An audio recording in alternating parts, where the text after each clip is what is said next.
دوستای بسیار خوب و نهایت عزیز، خوش آمدین در یک ویدیوی متفاوت از پالیز از مو که یعنی البلدش میره به ویدیو و به تصویر میکشم. این پالیز امساله ماستک ماشاءالله خربزه زیاد انداخته، چند نوع خربزه هستک در اینجا. شما سعی کنین از نزدیک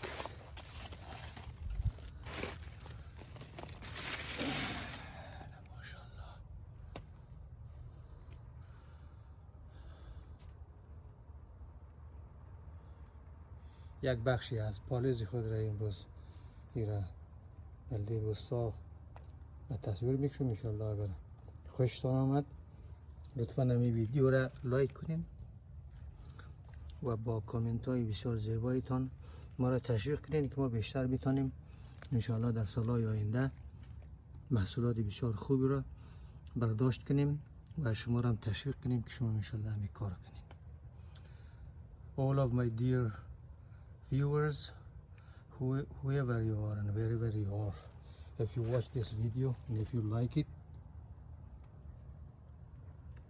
please don't hesitate to like and send me a nice comments, and then I will encourage you that if you try you would have the same nice polish.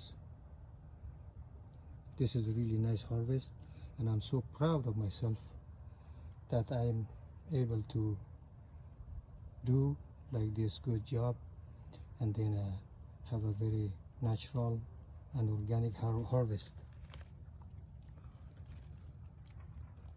Thank you all, appreciate your nice comments, and please don't forget to like and send me a nice comments. Thank you.